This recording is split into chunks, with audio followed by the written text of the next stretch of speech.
Perfecto, buenas tardes a todas. Qué bueno que se pudieron conectar. Estamos a tiempo, no se preocupen. Justo por eso usamos 20 minutos para tener 5 para este tipo de ajustes. De nuevo, buenas tardes. Muchas gracias por su presencia el día de hoy. Tenemos que realizar una entrevista en panel que se desarrolla de la siguiente manera, se las voy a explicar muy brevemente. La consejera Daniela, la maestra Rocío y su servidor tenemos que hacerle una pregunta a cada una de ustedes, pero es la misma pregunta la que formulemos nosotros. Lo que va a cambiar es el orden en que queremos que nos contesten. La pregunta que yo haga, voy a empezar yo, me toca empezar hoy. La primera persona que quiero que me conteste es Belén, la segunda es Silvia y la tercera es Benita, ¿de acuerdo? La misma pregunta para las tres, tienen aproximadamente 2 minutos para contestarnos a cada una de las preguntas. Cuando le toque preguntar a la maestra Daniela, ella les dirá en qué orden quiere que le contesten, ¿de acuerdo? Y igual la maestra Rocío. Muy bien, vamos a empezar entonces. Por favor, Belén, Silvia y Benita, díganme o platíquenme cuáles son, en su opinión, los 2 valores más importantes que tienen como profesionales, como personas que trabajan, y un ejemplo de cómo aplican esos valores en su trabajo. Adelante, Belén. Buenas tardes, agradezco la atención que me brindan en estos momentos. Como bien lo mencionan, los 2 valores que yo poseo son, desde luego, el respeto y la imparcialidad. En este caso, cuando he estado del otro lado, que yo tenga que manejar a personal a mi cargo, trato siempre de ser imparcial en el sentido de que siempre debo de apegarme y de conducirme bajo los lineamientos y procedimientos que nos brinda, que nos proporciona el instituto. Muy bien, Belén. Muchísimas gracias. Silvia, ¿nos escucha? Sí. Le toca al uso la palabra. Sí, buenas tardes a todos. Bueno, en mi opinión, creo que los valores que me identifican es la integralidad, no, que no es lo mismo que integración, sino integralidad, que va a ser apegado a la asertividad y obviamente el respeto, siempre el respeto a las reglas, a los planes y programas también de las instituciones en las que me desarrollo. ¿En qué me explico con el tema de integralidad? Es que en los trabajos que he tenido trato de tener esa visión proactiva, integral y holística sobre los temas, enfocándome primeramente, obviamente, en los principios de legalidad, en los planes, programas que pudieran tener las instituciones, pero también trato de enfocar y entender el contexto social, histórico, político y cultural del lugar en donde me encuentro. ¿Por qué? Porque eso me va a permitir dar mejores resultados y me ha permitido dar los resultados que han esperado de mí. Y bueno, también el respeto, creo que es ese respeto hacia los compañeros, hacia las instituciones, hacia los valores y principios también de las personas que en ellos que se encuentran conmigo trabajando y a la institución a la que respaldo también con mi trabajo. Gracias. Muy bien. Muchas gracias, Silvia. Benita, la escuchamos. Sí, para mí es muy importante y creo que es uno de los valores más importantes, es la lealtad, que de ahí derivaría la transparencia hacia la actividad que estoy desempeñando. Y junto con ello, lo que sería el profesionalismo, la vocación por lo que estoy haciendo, el convencimiento de la tarea tan importante que significa un proceso electoral transparente y que la ciudadanía se dé cuenta de ello. Gracias. Gracias, Benita. Cedo el uso de la palabra a la consejera Durán. La escuchamos, maestra. Muchas gracias, consejero presidente. Bienvenidas, por fin, qué bueno que están las tres, nos encantó. Y gracias también por atender bien el tiempo para podernos recuperar en estos minutitos. Me gustaría que me platicaran, por favor, en alguna ocasión algún miembro de su equipo de trabajo, si les expresó algún problema que tenían, cómo la pudieron ayudar, cómo pudieron enfrentar con esta persona la situación, qué medidas tomaron. Que me platiquen un ejemplo, un caso, no sé, de los últimos 2 años. Y si no tienen inconveniente, empezaremos con Silvia, posteriormente con Benita y finalmente con Belén. Muchas gracias. Sí, muchas gracias, doctora. Bueno, me gustaría comentar que sí, efectivamente he tenido situaciones un poquito complicadas porque ha habido esos problemas, bueno, no problemas, sino situaciones que cuando un compañero de trabajo, un caso específico, no estaba dando los resultados que le estaban pidiendo porque realmente tenía problemas familiares y problemas económicos, entonces no estaba enfocándose en su trabajo.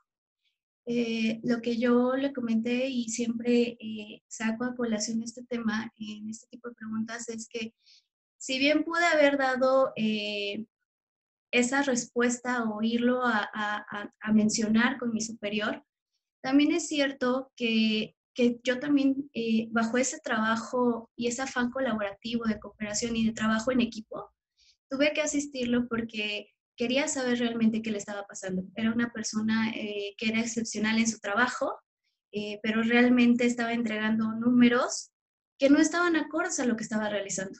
Entonces, evidentemente, me acerqué a él a preguntar qué pasaba, si le podía asistir en algo, si podíamos hacer una mancuerna en el que pudiéramos equilibrar el trabajo que teníamos que entregar al superior, ¿no? Porque finalmente se trata siempre de sumar, nunca de restar a los demás, ¿no? Siempre el trabajo en equipo es eso, la sumatoria de todos los elementos para alcanzar los objetivos de las instituciones que pertenecemos, de los proyectos que tenemos. ¿Para qué? Pues para generar los mayores resultados posibles.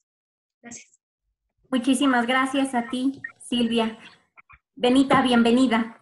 Gracias. Hola. A mí me parece muy importante, a lo mejor por la disciplina que tengo, la comunicación, me parece muy importante valorar qué comunicación o qué información se maneja en un conflicto. Con quién también es importante y ir recogiendo todos estos elementos porque luego puede ser multifactorial el conflicto. Entonces, me parece que hay que observar ese tipo de cosas. Perdón que la interrumpa, Benita, discúlpeme. Más bien quería conocer un caso, un ejemplo de algo que le haya ocurrido el último año, 2 años. Te comento de la última ocasión que estuve como en la vocalía de capacitación, de pronto había algunas discordancias entre ejecutivo y la de organización, y los dos se acercaban conmigo. En ese sentido intenté retomar pues los apoyos que cada uno estaban aportando y tratar, o sea, poner el conflicto que estaba con las partes positivas de cada uno de ellos, de tal suerte que en un momento dado hubo oportunidad de que yo no fuera la interlocutora, sino que entre ellos se acercaran, pero en esta circunstancia de ver lo positivo de cada quien y dejar de lado la información negativa que estaban manejando. Gracias. Muchísimas gracias, al contrario, por compartir esta experiencia. Muy bonita tarde, Belén. Gracias. Igualmente. Muy buenas tardes. Sí, bueno, en mi caso, en el proceso pasado me tocó ser parte de la Junta Municipal, fui coordinadora de logística.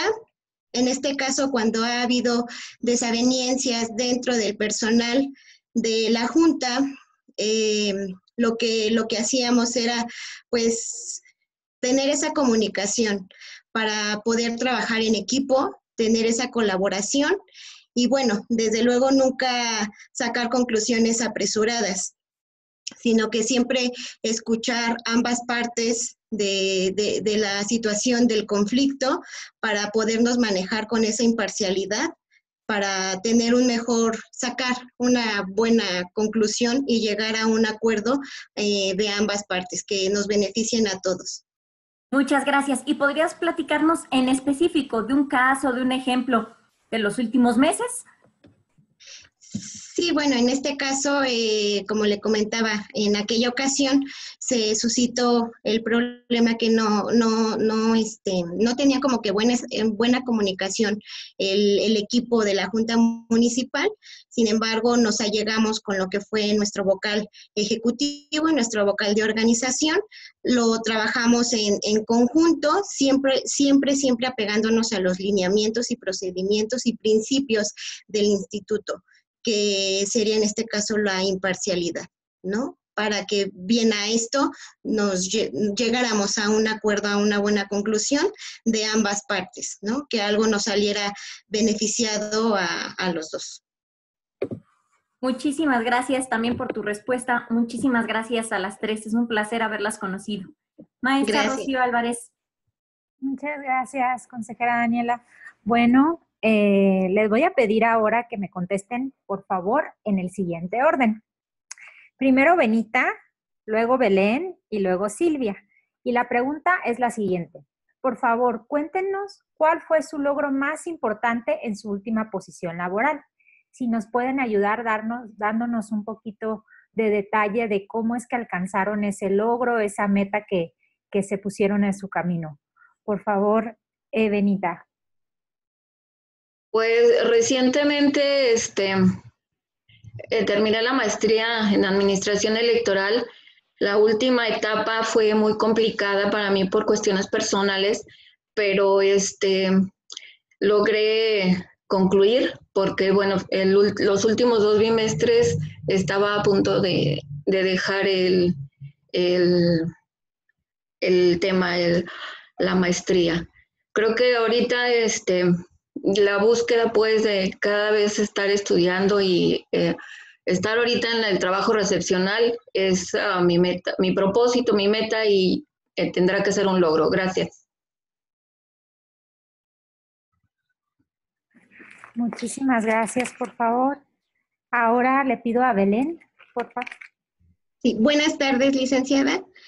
Bueno, el proceso pasado tuve la oportunidad de ser parte, como ya lo había comentado hace un momento, de ser parte de la Junta Municipal. Como coordinadora, me desempeñé como coordinadora de logística. Sin embargo, considero un logro que el trabajo que nos encomendaban a nuestro equipo de logística haya salido a flote, puesto que el proceso electoral tuvo muy buenos resultados. Se atendieron las solicitudes, las peticiones de los partidos políticos, hubo medios de impugnación, sin embargo, se atendieron estos en tiempo y forma, y considero ello que fue un éxito tanto en mi vida personal como en el proceso electoral. Considero que ha sido un logro que el proceso electoral haya sido un éxito. Muchas gracias por tu respuesta. Ahora daríamos su turno a Silvia, por favor. Buenas tardes, maestra Rocío. Me permito hacer este logro a últimos años, que es de mi último trabajo, pero si me lo permitiera también quiero hacer un logro en tema electoral, ya que el trabajo que desempeño pues es contable y de fiscalización. Yo entro a trabajar al Ayuntamiento de Huixquilucan y me entregan un tema que se llama recuperación de bienes inmuebles y actualización de los inventarios de las cuentas de los muebles y de los inmuebles. Para esto no tenían nada, el inventario tenía poco más de 30 años sin ser actualizado, con requerimientos y hallazgos del órgano de fiscalización, el OSFE. Y entonces para esto yo comienzo un trabajo de sistematización y investigación y recabación de datos. Empiezo a indagar sobre los inmuebles que propiamente eran propiedad municipal, derivados de donaciones de los fraccionadores, que eran también por compra y venta a particulares, que mediaban contratos, pero para esto también teníamos que regularizar en el registro público de la propiedad. Entonces empiezo a recabar todos los datos. Una vez que los tengo, hago la sistematización, les empiezo a dar un nombre por número de expediente, obviamente haciendo una logística de localidades que incluían el municipio de Huixquilucan, independientemente de los números progresivos que tenían en el inventario. Poco a poco voy recabando los datos, paralelo a recabar datos, al llenado de este inventario, voy entregando toda la actualización, no al 100, dado que era un trabajo de 30 años para lograrlo en 3, pero sí del 70%, en el que también me doy a la tarea de realizar una política que me permita ampararme ante el órgano de fiscalización para que obviamente no hubiera detalles o otra vez hallazgos o observaciones por parte del OSFE. Ese es un logro que me gusta comentarlo porque realmente fue un trabajo de mucha investigación. Y en el tema electoral, cuando yo fui jurídico en el Instituto Nacional Electoral, si bien los medios de impugnación son un recurrente dentro de esa actividad, yo me daba la tarea igual de hacer este proceso de sistematización de los expedientes en recursos, en impugnaciones, en juicios ciudadanos, JDC, porque entonces eso para mí también me daba apertura a saber los caminos o buscar los elementos clave y contundentes y reiterativos de los expedientes, que para mí de alguna u otra manera, derivado de los tiempos electorales y las contestaciones, pudiera yo sistematizar esa información y bajarlo una vez más cuando yo tuviera que dar contestación a esos escritos. Hice una sistematización, hice un libro de esos recursos, como si fuera un libro blanco en el que yo fuera armando la historia jurisdiccional de ese proceso. Entonces, y bueno, eso queda también a acotación para las siguientes personas que vinieran, que pudieran apoyarse también de las jurisprudencias en las que estaban basados los estudios. Y bueno, eso también es algo que me gusta comentar porque creo que pocas personas en ese sentido son proactivas y procuro siempre dar un poco más de lo que me exigen. Gracias. Muchísimas gracias. Han dado muy buenos ejemplos todas de su experiencia profesional, personal, y de verdad, a nombre del Instituto Electoral del Estado de México, les agradecemos su tiempo. A pesar de las fallas técnicas, terminamos en muy buen tiempo y eso se los agradecemos mi compañera, la consejera electoral Daniela Durán, y el consejero presidente Pedro Zamudio. Y no me basta más que dar por concluida esta entrevista, siendo las 14 horas con 22 minutos. Muchas gracias de nuevo.